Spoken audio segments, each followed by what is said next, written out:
I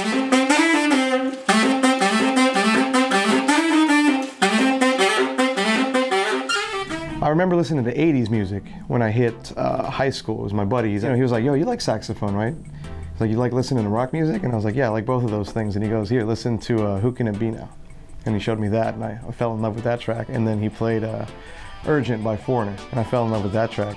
And then from that moment forward, I was like, I would do everything in my power to play saxophone in today's music. And so even from like maybe middle school all the way through, I always thought about, why isn't there more of this on the radio?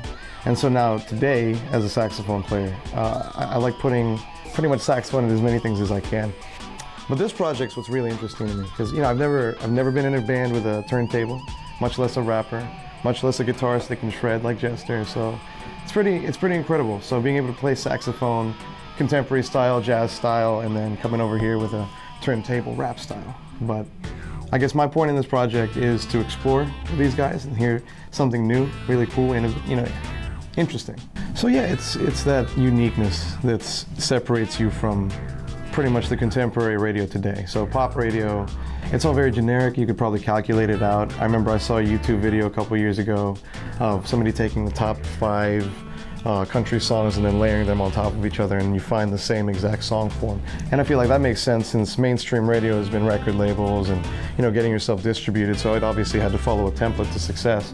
And I think nowadays that's changing. So if you either keep up with it and you change your sound or you change what goes on, you'll be able to be in front and then be that new next big thing, as opposed to be just another one of the same things you've heard before. It's kind of like Orlando's Best, kind of in one room. It's pretty cool. But yeah, there was that feeling of just being somewhere where you know this is where everything you do matters.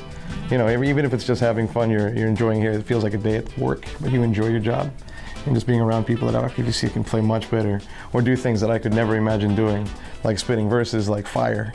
It just happened in here, but it was really cool because I have the easiest job. I have the ability to freely create on top of everyone else. So that gives me the ability to, I guess, choose where the sax comes in. Because it's not important to always be there. You got to give them a taste and make them want it type of idea.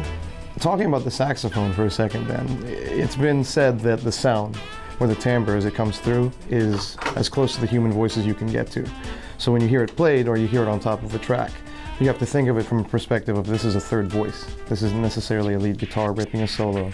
So even when you play your solos, you have to think methodically, is this something somebody could sing in their head? Because if they can't, then it's not musically appropriate, and that's what's awesome about this track.